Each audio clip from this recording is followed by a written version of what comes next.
ପତଞ୍ଜଳ ଯୋଗସୂତ୍ରର 18 number ସୂତ୍ର। ବିରାମ ପ୍ରତ୍ୟୟାଭ୍ୟାସ ପୂର୍ବଃ ସଂସ୍କାର ଶେଷନ୍ୟଃ। ଅର୍ଥ ବିରାମ ଓ ପ୍ରତ୍ୟୟ, ତା ଅର୍ଥ ସମସ୍ତ ବୃତ୍ତି ବା ଚିନ୍ତାଧାରାର ଅଭାବ ବା ତାକୁ ଅଟକାଇବା ବା ରୋକିବା। ଅଭ୍ୟାସ ପୂର୍ବଃ, ଏହି ଅବସ୍ଥା ବାରମ୍ବାର ଅଭ୍ୟାସ କରିବା ଦ୍ୱାରା ପ୍ରାପ୍ତ ହୁଏ। ସଂସ୍କାର ଶେଷଃ, ଯେଉଁଥିରେ କେବଳ ସଂସ୍କାର କହିଲେ ଆମର ଯେଉଁ ପୂର୍ବର ଯେଉଁଟା ପାଷ୍ଟ ଇମ୍ପ୍ରେସନ୍ସ ଗୁଡ଼ିକ ଶେଷ ଅଂଶ ଭାବେ ରହିଥାଏ। ଅନ୍ୟଃ, ଏହା ହେଉଛି ଅନ୍ୟ ବା ଅସମ୍ପ୍ରଜ୍ଞାତ ସମାଧି। ତାର ସରଳ ଅର୍ଥ ଯଦି ଆମେ ଦେଖିବା, ଯେତେବେଳେ ସାଧକ ସମସ୍ତ ଚିତ୍ତବୃତ୍ତିକୁ ନିରୋଧ କରିବାର ଅଭ୍ୟାସ କରନ୍ତି ସେତେବେଳେ ମନ ସମ୍ପୂର୍ଣ୍ଣ ଶାନ୍ତ ହୋଇଯାଏ। ଏହି ଅବସ୍ଥାରେ କୌଣସି ଜ୍ଞାନ ବା ବିଷୟର ଆଲମ୍ବନ ରହେ ନାହିଁ।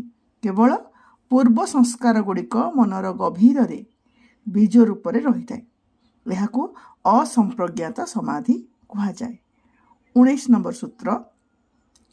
ଭବ ପ୍ରତ୍ୟୟୋ ବିଦେହ ପ୍ରକୃତି ଲୟାନାମ୍।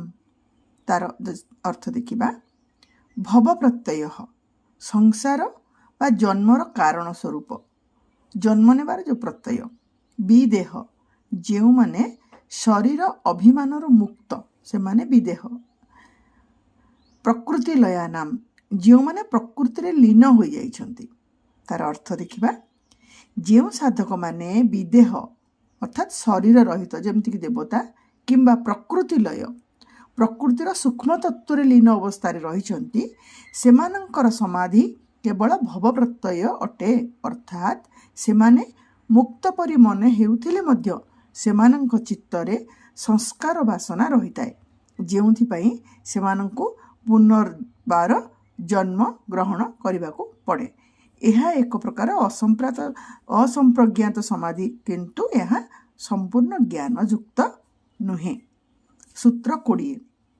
ଶ୍ରଦ୍ଧା ବୀର୍ଯ୍ୟ ସ୍ମୃତି ସମାଧି ପ୍ରଜ୍ଞାପୂର୍ବକ ଇତରେଷାମ୍। ତାର ଅର୍ଥ ଦେଖିବା,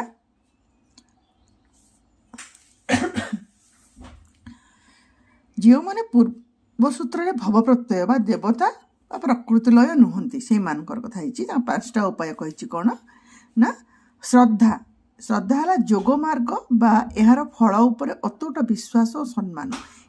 ଏହା ସାଧକକୁ ମାନସିକ ଶାନ୍ତି ପ୍ରଦାନ କରେ। ବୀର୍ଯ୍ୟ, ସାଧନା ପାଇଁ ଉତ୍ସାହ, ସାହସ ଏବଂ ଶାରୀରିକ ଓ ମାନସିକ ଶକ୍ତି। ବିନା ଉତ୍ସାହରେ ସାଧନା ଆଗକୁ ବଢ଼ିପାରେ ନାହିଁ। ସ୍ମୃତି, ସାଧନା ମାର୍ଗରେ ହେଉଥିବା ଅନୁଭୂତି ଏବଂ ଲକ୍ଷ୍ୟକୁ ସ୍ମରଣ ରଖିବା। ଏହା ଚିତ୍ତକୁ ବିଭ୍ରାନ୍ତ ହେବାରୁ ରକ୍ଷା କରେ। ସମାଧି ହେଲା ଏକାଗ୍ରତା ବା ଚିତ୍ତର ସ୍ଥିରତା, ଯେତେବେଳେ ମନ ସମ୍ପୂର୍ଣ୍ଣ ଭାବେ ଲକ୍ଷ୍ୟରେ ନିମଗ୍ନ ହୋଇଯାଏ। ପ୍ରଜ୍ଞା ହେଲା ଯଥାର୍ଥ ଜ୍ଞାନ ବା ବିବେକ ଖ୍ୟାତି। ଏହାଦ୍ୱାରା ସାଧକ ସତ୍ୟ ଏବଂ ଅସତ୍ୟ ମଧ୍ୟରେ ପାର୍ଥକ୍ୟ ବୁଝିପାରନ୍ତି। ତାର ଅର୍ଥ ଦେଖିବା, ସାଧାରଣ ସାଧକମାନେ ପ୍ରଥମେ ଯୋଗ ଉପରେ ଶ୍ରଦ୍ଧା ରଖିବା ଉଚିତ, ତାପରେ ପୂର୍ଣ୍ଣ ଉତ୍ସାହ ହେଲା ବୀର୍ଯ୍ୟ, ତା ଭଳିଆ ବୀର୍ଯ୍ୟର ସହ ଅଭ୍ୟାସ କରିବା ଉଚିତ। ଏହାଦ୍ୱାରା ସ୍ମୃତି ଜାଗ୍ରତ ହୁଏ, ଯାହା ମନକୁ ଏକାଗ୍ର କରି ସମାଧି ସ୍ଥିତିକୁ ନିଏ ଏବଂ ଶେଷରେ ତତ୍ତ୍ୱଜ୍ଞାନ ବା ପ୍ରଜ୍ଞା ପ୍ରାପ୍ତ ହୁଏ। ଏହାପରେ ଆମେ ଅନ୍ୟ ସୂତ୍ର ଗୁଡ଼ିକର ମଧ୍ୟ ଆଲୋଚନା ଦେଖିବା।